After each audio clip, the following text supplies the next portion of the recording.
Agora, porque ele já está aqui me esperando. Peguei você de surpresa aquela hora. Você está tão concentrado aqui nos assuntos. Tudo bem? Bom dia.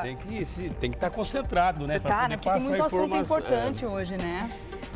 Nós vivemos num país de extrema complexidade, né? E qualquer informação que você passa que ela não tem a sua precisão, eu acho que isso compromete a informação.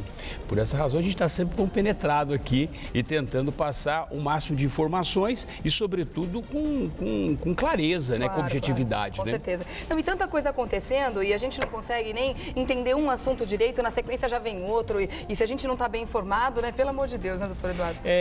Eu diria que a informação é tudo, né? É tudo. Quem não tem, obviamente, não vai poder passar absolutamente nada. É verdade, né? E com precisão, sobretudo, né? Bom, vamos falar então primeiro desse desabamento que aconteceu, mais um desabamento.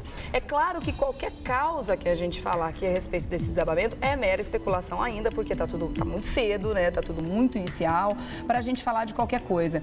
Mas, de qualquer forma, pelo menos a parte legal, que seria o alvará para construção, com a prefeitura, parece que isso está tudo ok, né? Inicialmente, a gente não teria essa parte, pelo menos, para falar, né, doutor Eduardo? Olha, eu diria que qualquer desabamento que ocorra dentro das mesmas características desse prédio que estava sendo construído, né, com 30 apartamentos, enfim, uma planta que não era uma planta grande, era uma planta relativamente pequena, perto de muitas construções, tinha 3.000 e poucos metros quadrados. Todo e qualquer desabamento, para mim, ele poderia ter sido evitado. Poderia ser evitado e já está predeterminado. Por quê? Porque, na verdade, alguém errou. Né? Ou seja, o erro não está no papel. O papel aceita tudo. O fato de você ir lá apresentar um projeto para a prefeitura e a prefeitura bater um carimbo aprovado e você ter um alvará, isso é a primeira fase de um procedimento. Só que você depois tem o início, você tem o meio, que é justamente a construção, e durante a construção você tem que tomar vários cuidados. Dentre eles, o material empregado, né, a fiscalização constante, diária, de um engenheiro.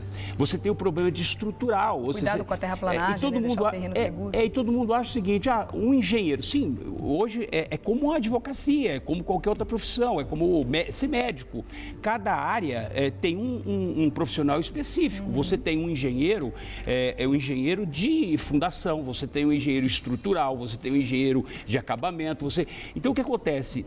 Por uma questão de economia, e esse é um grande problema nesse país, ou seja, as construções são caras, os apartamentos são caros, mas o que é empregado para manter a questão do material e, sobretudo, a questão da segurança, isso é deixado de lado. Né? Isso é deixado de lado. Se você vê no Rio de Janeiro, vira e mexe, nós estamos com um problema também de desabamento, aqui em São Paulo. Né? Ou seja, no centro do Rio que aconteceu. Você sabe que São Paulo constrói um prédio por dia. São 365 prédios que são entregues por ano. É muita coisa. Agora, o que acontece? Nós não temos uma fiscalização. E, além de tudo, você tem profissionais, que aí, nesse caso, são os engenheiros, que falta responsabilidade, falta punição, falta... Se você eventualmente, se isso acontece em qualquer outro país sério, o profissional é preso. Não acontece nunca mais. E aqui é tudo aquela coisa, homicídio culposo, por imperícia, negligência ou qualquer outra coisa nesse sentido. A pena se transforma em cesta básica. Então, eu acho que nós estamos num país que não há punição, não há responsabilidade. Não há exemplo, não há né? exemplo. Agora, você imagina, depois você tem uma outra fase. A segunda fase é essa, ou seja, construção, fiscalização, verificação constante. E aí você tem a terceira fase, que é justamente o habite-se. E aí você tem o habite-se, que na verdade as prefeituras, aquelas pessoas que vão lá e batem o carimbo, dizendo, tá tudo ok, né? Aí você tem diante dos corruptos que facilitam para as construtoras para poder viabilizar o habite-se. Agora, você imagina se você tivesse esse prédio já construído, acabse, né, e com as pessoas, as 30 famílias morando dentro de um prédio desse. Então, é o que você falou agora há pouco, ou seja, se nós moramos do lado de uma construção, nós ficamos temerosos com isso, porque você não sabe em que condições está. Por isso que é importante, tem que fazer denúncia. A denúncia ela tem que ser permanente, ela tem que ser constante, mesmo que não se constate nada. É o que eu sempre digo, O excesso de zelo não custa para ninguém. É demais, é verdade. É óbvio que não. Hoje você vê que eles levantam esses guindastes, essas estruturas imensas, sem o menor cuidado, Aí nós temos o quê? Aí nós temos fatalidades, aí nós temos, na verdade, mortes, mas tem responsabilidade por trás de tudo isso. Esse caso aí uma coisa é você fazer uma reforma, ter o escoramento, aquela coisa toda que você tem que ter o mesmo cuidado. Outra coisa é você construir um prédio. Construir, você começa lá de baixo, começa no terreno, começa a levantar a parte toda estrutural, né? Ou seja, terraplenagem, como você mesmo disse, ou seja, toda a fundação, tudo isso tem que estar em ordem. Claro. Porque se não tiver, não tem jeito, vai desabar e vai cair mesmo. Só para a gente encerrar e entender melhor esse assunto, como é que funciona essa parte burocrática com relação a um alvará para uma construção como essa? A construtora vai lá, pede o alvará, consegue o carimbo, como você falou, e depois a prefeitura não tem mais nenhum tipo de responsabilidade com relação a uma fiscalização para ver como é que a obra anda. É assim, tipo, ó, agora é com você, vai lá e faz. É assim que funciona? Na verdade, tem. A prefeitura tem que fiscalizar a obra, obviamente, entendeu? Mas mais do que a prefeitura fiscalizar a obra, você tem os profissionais que assinam uma responsabilidade sobre a obra que está sendo construída, entendeu? Sobretudo a questão do material. Quem é que vai cuidar do material? É o engenheiro. Se o engenheiro chegar lá e constata, naquele momento, de que o material empregado não está sendo o ideal, o adequado, o que ele tem que fazer? Ele tem que falar, esse material eu não vou colocar. Claro. Ou seja, agora, o que acontece? As obras são deixadas na mão de quem? Ou empreiteiros, ou elas são deixadas na mão de peões, ou seja, pessoal.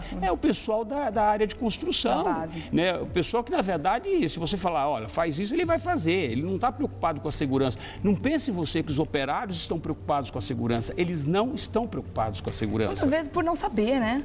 Não saber, não tem noção do que pode acontecer. Não é responsabilidade dele, ou seja, não ele estudou para isso, inclusive. ele tem que ser orientado, ele tem que ser fiscalizado o que é que ele está fazendo. Então, tudo isso é dimensionado. Então, por isso que eu digo, quando há esses desabamentos, para mim já está pré-determinado que ele vai desabar. Claro, se não vai ser hoje, ele vai ser amanhã ou depois. Mas que vai desabar, vai. Por quê? Porque, na verdade, não atende os requisitos básicos de segurança. E não segurança durante a obra, mas, sobretudo, segurança da obra.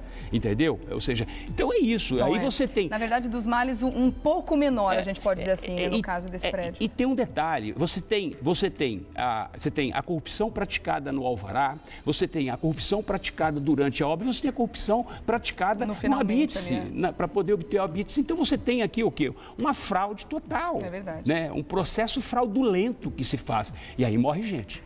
Bom, e como eu estava dizendo, nesse caso ainda não está confirmada a morte, né, do funcionário que provavelmente estava no local no momento do desabamento. A gente vai trazer mais informações ao longo do Revista de hoje, de amanhã também.